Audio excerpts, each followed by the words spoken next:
સાથે બીજા મહત્વના મુદ્દા પર, અને આ મુદ્દો જોડાયેલો છે ખેડૂતો સાથે. તેના વિશે વાત કરીશું, કારણ કે જગતનો તાત અત્યારે પરેશાન છે, ચિંતાતુર છે. એક બાજુ અત્યારે ચાલુ શિયાળે અત્યારે કમોસમી વરસાદની આગાહી કરવામાં આવી છે, બીજી બાજુ અત્યારે પિયતનો સમય છે, પરંતુ સમયસર ખાતર નથી મળતું. જો ખાતર તેમને મહા મહેનતે મળી પણ જાય છે તો એ ખાતરમાં તેમને પથ્થર આપવામાં આવે છે.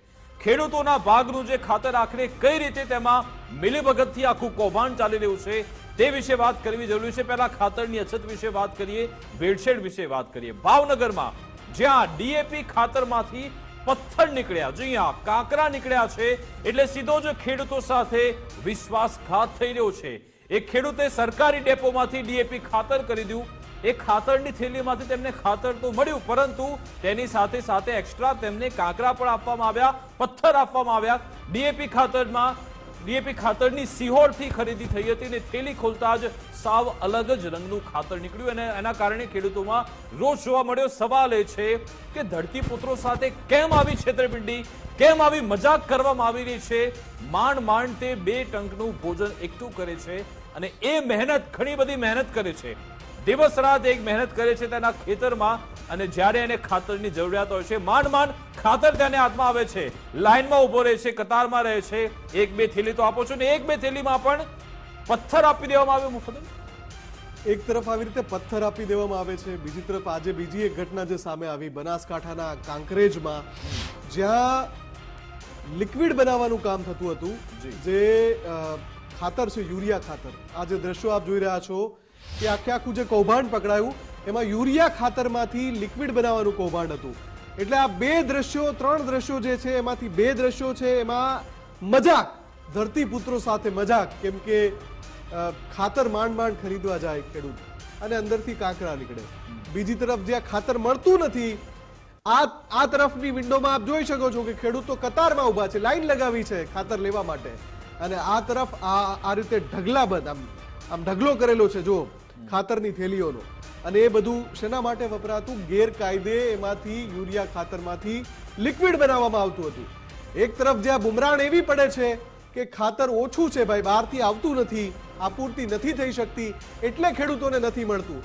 બીજી તરફ જે આ કાંડ થઈ રહ્યા છે એ તમે રોકાવી શકતા નથી. વાસ્તવિકતા છે, આ વાસ્તવિકતા સરકારના છે. દાવા, વહીવટી તંત્રના દાવા, અને તેની સામે હકીકત શું છે, ખરી વાત શું છે, એ આ છે કે એક તો ખેડૂતોને સમયસર ખાતર નથી મળતું, લાઈનમાં ઉભું રહેવું પડે છે. બીજી સૌથી મહત્વની બાબત કે તેમની સાથે મજાક થઈ રહ્યું છે. એ ખાતરના નામે તેમને પથ્થર પધરાવવામાં આવી રહ્યા છે, અને એ જ ખેડૂતોના ખાતરના નામે એક મસ્ત મોટું કૌભાંડ પણ થઈ રહ્યું છે.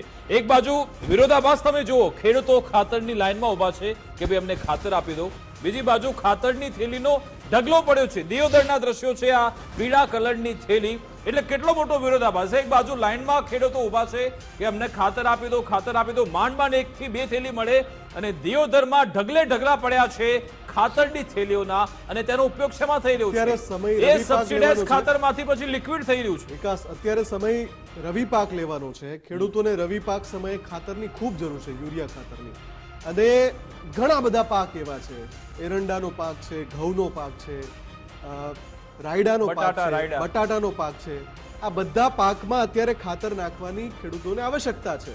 અને યુરિયા ખાતરનો ઉપયોગ ખેડૂતો કેમ કરે છે, આગ્રહ કેમ રાખે છે? નેનો યુરિયાની બદલે યુરિયા ખાતરનો આગ્રહ કેમ રાખે છે? એટલા માટે રાખે છે કે એમને વધારે અનુકૂળ પડી રહ્યું છે, એમનો સમય બચાવે છે, એમના માટે, એમની ખેતી માટે ફાયદાકારક છે, અને ખેડૂતોની માંગ એ છે કે એમને યુરિયા જ મળે.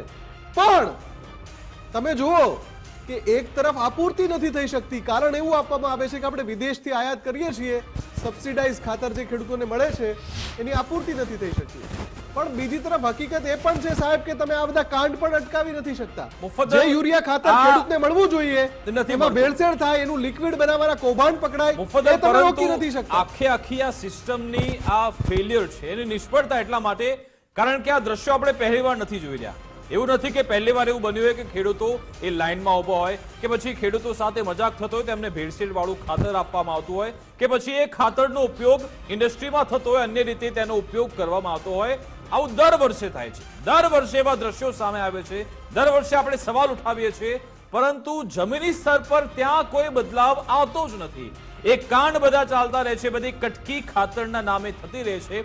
આ વખતે તો શું થઈ ગયું, છેલ્લા 3-4 વર્ષથી તો સિનારીઓ છે કે જ્યારે પણ સરકારને તેમના પ્રતિનિધિને મંત્રીને સવાલ પૂછવામાં આવે તો વૈશ્વિક કારણોના કારણે ખાતરનો જથ્થો નથી આવી રહ્યો.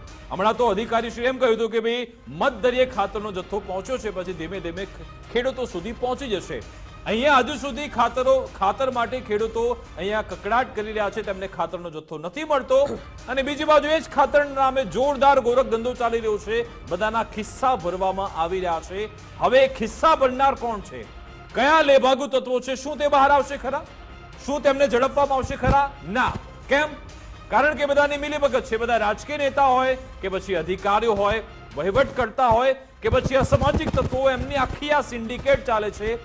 તેરી બી ચૂપ મેરી બી ચૂપ એમ કરી ખેડૂતોનું જે થવું થાય. આપણે ભલે દાવા કરીએ ખેડૂતોની આવક ડબલ કરવાની, તેમની સ્થિતિ સુધારવાની, પરંતુ આજની તારીખમાં પણ વાસ્તવિકતા એ છે ખેડૂતોની એક દિવસની આવક માત્ર 27 રૂપિયા છે. જી હા, સરકારનો આંકડો છે, દૈનિક આવક ખેડૂતોની 27 રૂપિયા છે.